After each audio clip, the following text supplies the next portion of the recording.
This is the best of the Rocker Morning Show with Meatball and Mark. Dee, you're on with Mark and Meatball. Hey, Mark, Meat. Can I call you Meat? You can call me whatever you want, sir. Well, they call Meatloaf Meat, so we used to call him Meat, so I'll call you Meat. Yeah, that works for me, man. Dee Snider, welcome to the Rocker Morning Show, man. Hey, great to be on, and thanks for supporting me in my latest surprising endeavor. Or maybe it's not so surprising. Well, yeah, you just released your first novel. It's called Frats. It kind of goes through the pressures of toxic masculinity in high school. Can you kind of tell us what inspired this book and kind of give our audience an idea of what to expect in it? All right, first of all, I had no idea it was toxic masculinity I was writing about until my publisher said, "This is about toxic masculinity." So I replied, "It is?" I was just writing a book about growing up in the 70s in a pretty hostile environment in suburban America on Long Island, where high school fraternities were a thing. What? And I didn't find out that high school fraternities aren't a thing anywhere else but in this little area where I grew up.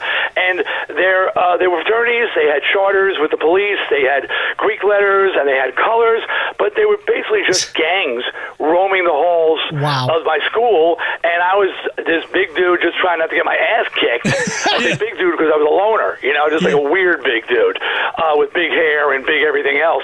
So and when I started telling people about these high school frats when I started traveling, people were really curious. And it was a very hostile, very violent world. And I was an observer. And I got an idea to tell a story. It's based on all actual events from that era, but with a fictitious driver. The character, Bobby Kovacs, is like, I said, well, what would happen if someone in a senior year of high school moved from the Midwest and got dropped into this world not knowing that it was in a minefield of hostility here. And the first day of school, he mixes it up with the wrong guy and just sets his whole life on a whole new course, and it's a downward spiral, and it gets pretty ugly for Bobby Kovacs as he just stumbles and falls through this world trying to protect himself from something he had no idea even existed. Yeah. Right. This is actually very interesting to me because you basically described, like me, a Midwesterner, I would have had no idea, high schools have cliques and stuff, but fraternities, that is a revelation for me. I never knew that was a thing. Yeah, people say to me, what's the difference between a high school fraternity and a college fraternity? I say, college fraternities play beer pong. High school fraternities rumble. Yeah. College fraternities don't have rumbles. You never hear about, hey, we're having a rumble on the quad. No, they don't do that. But high school, it was all about fighting, drinking, doing drugs, getting high, partying. It was like I said, a hostile environment. And for me, it was just the normal world that I grew up in, so I really didn't think anything of it. Wow. How much of that do you think shaped, obviously a lot of it shaped who you became as a person, but I mean, how much of that shaped into what you did for your career? Some people in that environment, it will recoil and wither. Because I was a loner and an outsider, didn't fit in, it made me stronger and tougher because it was the only way for me to survive. Yeah. And one thing I am Mr. We're not going to take it. Again, I was that weird guy in school. I remember I was wearing a derby and I got jumped and they stole my derby, and that was like, because I was just this, what are you wearing a derby? Are you looking to get your ass kicked? But I said, no, I'm not going to stop being different just because these people are trying to stop me from being different. So it just drove me, as I've always been, to be more defiant. And I started really dressing up in Twisted Sister, and playing in biker bars and getting in fights every night because I was wearing stockings and people didn't think that was acceptable. What's wrong with me wearing stockings? So it definitely colored my personality. I am Mr. We're not going to take it. Well, I mean, you've always stuck up for the underdogs, especially in music. In the 80s when the PMRC was trying to introduce a parental warning system, a lot of people were caught off guard by your speech, which is now kind of legendary. How long did you prepare for that speech, and was it your goal to kind of go in there and hit a home run? When they asked me if I would testify, I jumped at the opportunity. I viewed it as I was going to carry the flag for rock and roll into battle, and I knew for a fact that, my intelligence was a pretty well-kept secret, at least from them. I knew they wouldn't do their homework. So I spent a lot of time, kudos and credit to if you see the video, the gentleman to my left, Joe Gerber, he was my tour manager, also a Columbia University graduate in rocket science. Wow. Okay, so the two of us worked for like 2 weeks on my speech, and we honed it into a it was a really sharpened blade.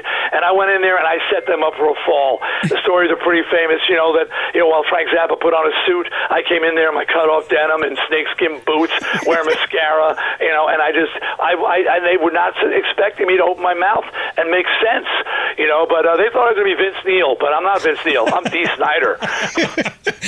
You are very active in standing up for a lot of different things, and I'm curious, how silly do you think it is that the people who grew up watching you with Twisted Sister, wearing the makeup and the costumes and the big hair and stuff, these same people are now condemning other people for doing the same thing that you did then, and they're even using your music from time to time to try and make their point. Dude, it is very confusing right now. I've got everybody from the extreme left to the extreme right and everybody in between using "We're Not Going to Take It," which is cool to me because I designed it that way. It was supposed to be put your situation into the words of this song. Right. Rolling Stone reviewed "We're Not Going to Take It." They said, "What from who?" That was 3 words. Review.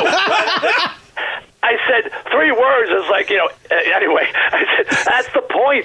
That's what the from point. who? It's supposed to be, is it your boss? Is it your girlfriend? Is it politics? Is it, a strike, the picket line? Is it your parents? Whatever. Yeah. Put your own situation in there. So that's the way the song was meant to be used, but it's crazy now with how extreme things have gotten, And you look at things with laws being passed, and where I clearly know my band would not be allowed to perform in those states anymore. Yeah. Because we violate by wearing women's makeup and how we, that violates the laws of what you can do in certain states. So it's a strange new world. Well, I mean, outside of music, you also wrote and starred in Strangeland, a cult classic, which, from what I know, is kind of based on a song from Twisted Sister, Horror Tierra. Given that people have seen the similarities of your character, Captain Howdy, and Freddy Krueger, how excited were you that Robert Englund came on to do that film with you? That movie came out in '97, and it was Strangeland was the first movie rated R for scenes of torture. Wow. So yes, I invented the torture genre. Nice. You're welcome. Nice. And the fact that Robert Englund agreed to be a victim.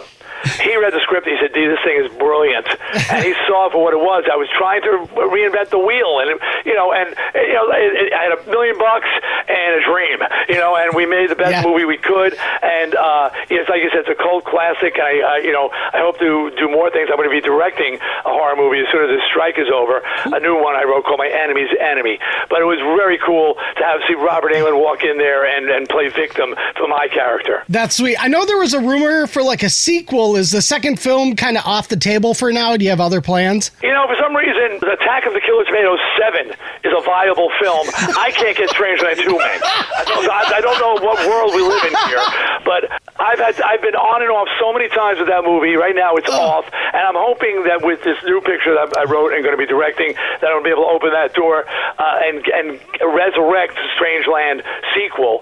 Although, I don't know, man. It's been 20-something years. I don't know if I'm loincloth worthy anymore. I may have to get an actor to play Captain Howdy. Well, I think you can pull it off. You're a man of many talents. The new novel, Frats, based on true events, is out now. DeeSniderBook.com. You can also get it wherever books are sold. Dee, you're a warrior, an incredible human being, a hell of a rock star. And I just have to tell you, your cameo in Pee-wee's Big Adventure will always be one of my favorite cinematic moments ever on film. And one of mine as well. Oh, man. Dee, we really appreciate your time this morning with us. Thank you so much. Pleasure. Take care. Thanks, Dee. Talk to you soon. Live weekday mornings from 6 to 10 and on demand in the Rocker app. It's the best of the Rocker Morning Show on 107.7 RKR.